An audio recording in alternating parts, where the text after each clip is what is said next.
Well, hello there, ladies and gentlemen, and welcome back to EU4 and the Sweden is Not Overpowered campaign. And also, welcome to the 1.24 Japan patch. Since this is a new patch, I am currently working on a bit of a feature breakdown for it, so look for that near the end of the week.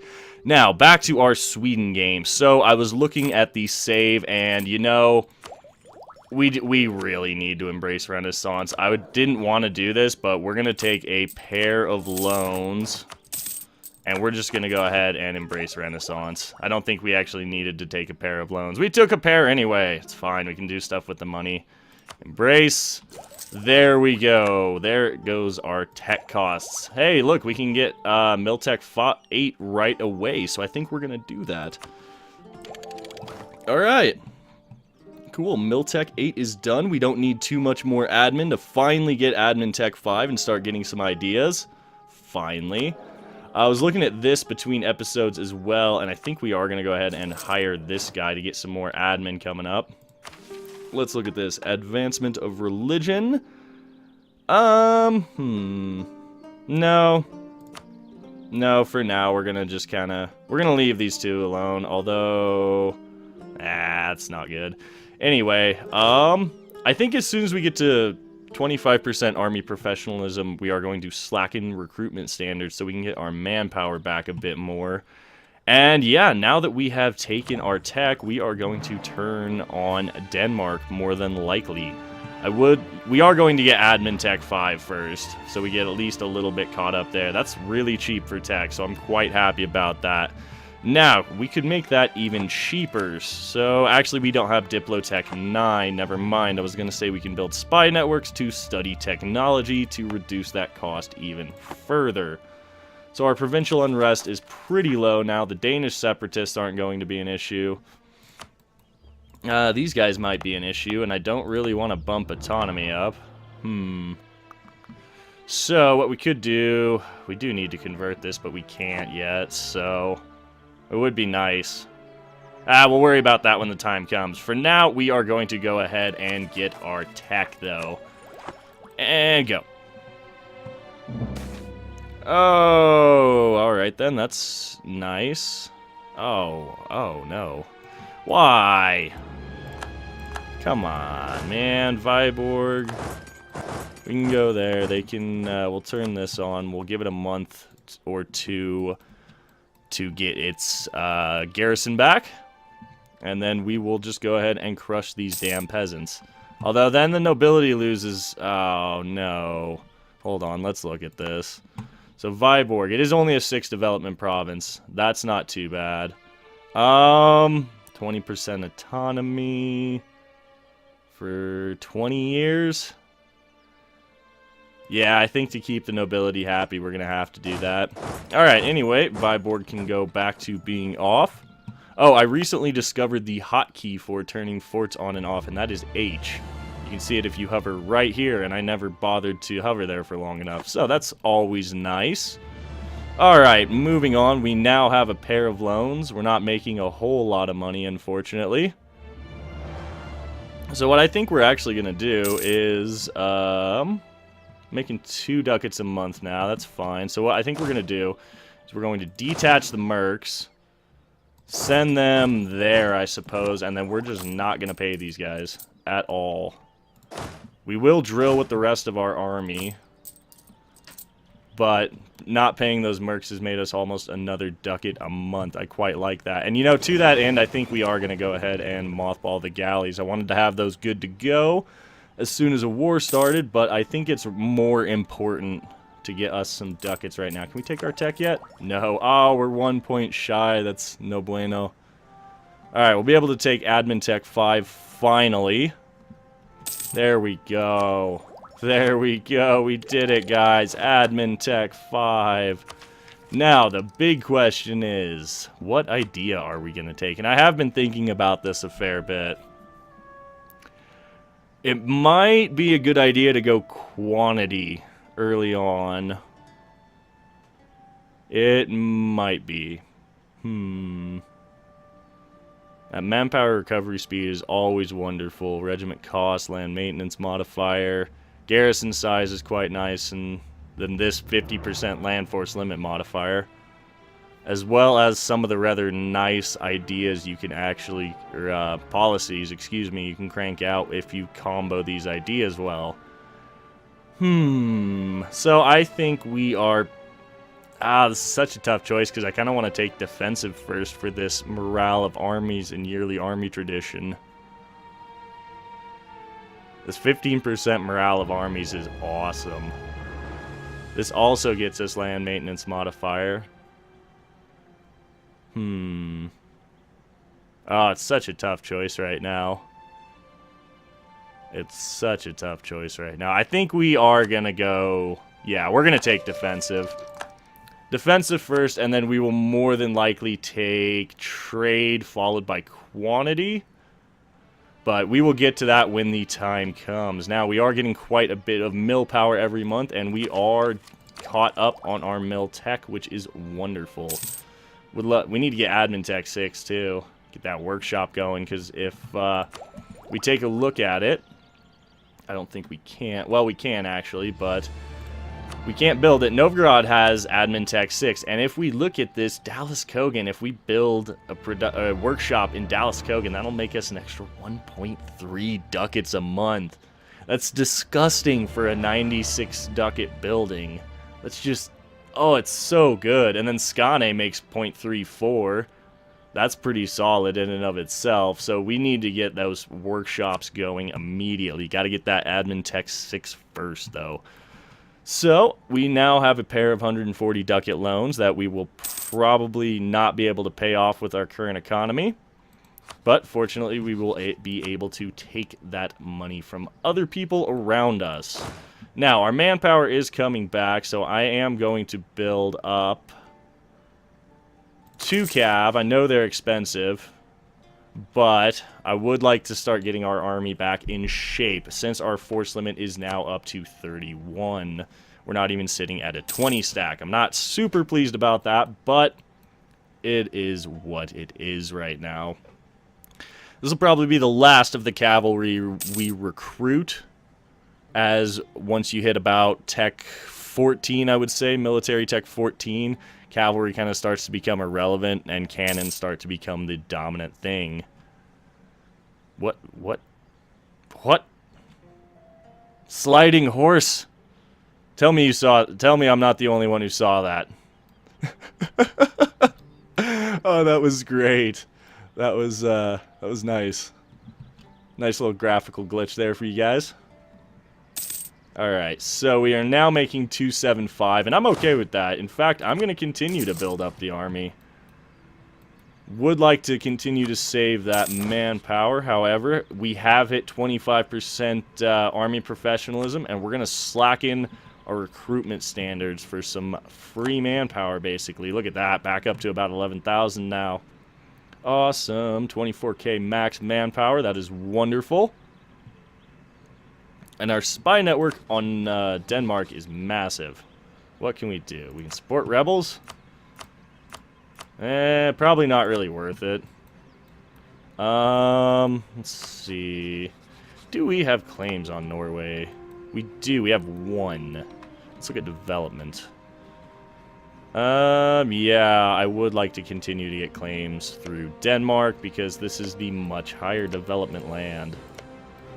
Have a claim on Holstein, which is wonderful. Lost our claim on that. Yeah, we're going to go ahead and get a claim on Kolding.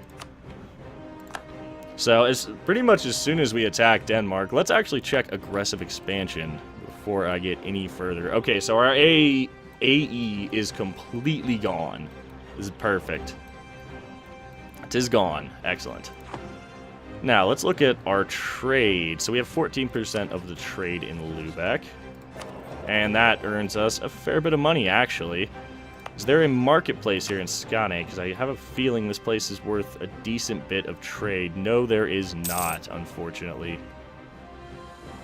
Oh, well. We will build one when we get the chance. Alright, so we're finally starting to build up an army again. Finally. Money's flowing in, which is wonderful. Monarch point generation is actually pretty solid for this point in the game. quite happy about that. Let's go ahead and check our army tradition. It is at 35, which is not bad. Looking at estates, can we do anything? We can make a generous donation. So our papal influence is pretty low. I don't really care about papal influence in this game. Yeah, we can't really do much of anything. An inquisitor, you know, that would help us convert those 2 provinces. But then again, they'd have religious zeal, and once we converted to Protestantism, we couldn't convert them anyway. So we'll wait until Protestantism shows up before we do that. Speaking of which, 69% reform desire. Excellent. Excellent, excellent. This is good. Alright, let's see. How can we make some more money? We could rotate advisors. This guy's pretty expensive. And I think we will actually drop this down to 8 a month. Although then again, this guy's actually really cheap, so there's no reason to. Yeah, we're going to just leave it there. What is our inflation at? 1.46%. Alright, we lost... we lost our claim on Pomerania. That's kind of a shame. Alright, so let's check a look. Or take a look, excuse me. Check a look. That's becoming a regular phrase here on the channel. Check a look. So there's no way we're going to be able to threaten war against Wismar. Or, Mecklenburg for Wismar. There we go. My brain's not working right. It must be too early in the morning for this. So, how else can we make more money? Those loans are going to suck, because we are going to probably... Oh, wait, is Denmark only sitting on a 6-stack? Hold whatever I was just trying to think about. Oh, wow, Denmark is quite weak right now. And our truce is up, and we are not super weak. So, can we get some help, guys? England would almost. Poland is way in debt. That sucks. Let's take a look here. So, we have our favors with you. We have our favors with you. I'm going to bump trust up, because that should get you to come in on our side, which will be helpful. You can go crush all these minor nations for us. So, let's look at this. France is currently losing a war to Castile and Austria, I believe. Let's check this. Oh, wow. This is a pretty solid war. Let's check this. Diplomatic map mode. Yeah, this is a pretty good war for this early in the game. I think, I'm kind of surprised Castile and Austria are actually winning this, looking at what they're up against. Then again, we are talking about the number 5 and the number 8 great power taking on the number 3 great power. So if we were a great power, we could intervene in that war, but we're not going to. There's no reason for us to. So, let's look at this again. So Brandenburg is in. The trust is there. I think what we would have to do to get England to help us would be to get some legitimacy. We need some legitimacy, is what we really need legitimacy right now. Is it worth 100 mil points, though? It may very well be to get England in on this war. We just need one reason for them to accept. No, we're going to let things run out for a little bit. I suppose, to that end, since war is inevitable, we might as well go ahead and unmothball the galleys. We don't make that much money, though, and I don't like that. We'll be fine. It'll totally be fine. Let's see. So Norwegian is not an accepted culture, but since it's in the same culture group, we don't get that bad of an impact from it, so I'm not too worried about it. The main reason I accepted this Danish as a culture, even though it's in our culture group, is because I don't think we're actually going to be reaching the required 1,000 development needed to go to Empire rank, which automatically accepts the rest of your cultures from your culture group. So yeah, I really don't think we're going to be getting there in this game. So yeah, and there's a lot of Danish land. A lot of high development land in here, so once we get our hands on that, that will be awesome. quite excited. I would love to take the rest of these islands and maybe, like, I don't know. Let's look at this. So we already have this trade node, or this trading port. I would love Stettin. I would love all of this, honestly. Just, oh, this is all mine now. Danzig. Alright, anyway, let's look at this. So, Lubeck would be lovely to get, but I think to do that, doing that would involve fighting his, oh god, fighting the Trade League. I don't want to fight the Trade League. That would suck. Fighting a Trade League always sucks. So how are we gonna do this? We need these 3 mercs, I feel, still, just to beef our army up a bit more. Let's look at the Norwegian army strength. Sort it by reverse alphabetical order. Norway's only sitting on 5k. So, to that end, England, we're going to improve relations. I think that will help. If we improve relations enough, England will want to join. Besides, we have a little bit of prep work to do ourselves. And by prep work, I mean hiring another infantry. We're finally back above 10k manpower, even if we did have to burn some professionalism for it. I think that was well worth it. Alright, so I think actually in this war, we're going to take the low development Norwegian land for now. And then we will accept Norway as a culture in our land. I think that's going to be our best route, because we still need to get our admin tech up. This will allow us to expand quite a bit, while still maintaining, while not costing nearly as much admin as it would to go into Denmark. That being said, development in Denmark is pretty nice compared to the development in Norway. I think for the sake of border gore, though, we should just clean this up. Our borders are pretty solid here. Maybe if we can take Finn from Denmark and then most of Norway, I would be happy. Oh, excuse me. So, looking at things, it's probably going to end up Palatinate is Emperor again. That's ridiculous. So yeah, at some point, we are going to have to prepare to fight Palatinate, and I am totally fine with that because he's still a 3-province minor. Even if he is the Emperor, he's only got 3 provinces. Alright, so let's look at this. Can we do anything here? Brandenburg would help us. You know, maybe it would be better if we attacked the Livonians. So does Poland really want this land? Lithuania really wants that land. I don't give a damn about Lithuania, because they are the junior partner there. It would be nice to get this land before the Lithuanians do. It would be quite nice, and this is not terrible land by any means. Different culture, of course, so we would have to accept Estonian culture, more than likely, because I would like to take this in a single war. Probably actually annex the whole thing if we can. Decisions.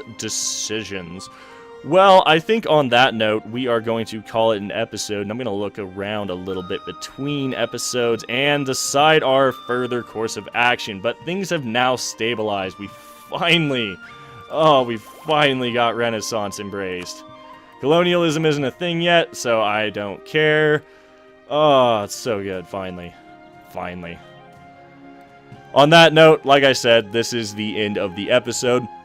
So as always, I want to thank you guys for tuning in. It is greatly appreciated. If you are enjoying the content, please drop a like down below, as it really does help the video out. And remember to subscribe for more EU4 Cradle of Civilization content. My name's Ori. I hope you guys have a wonderful day, and we'll catch you in the next one.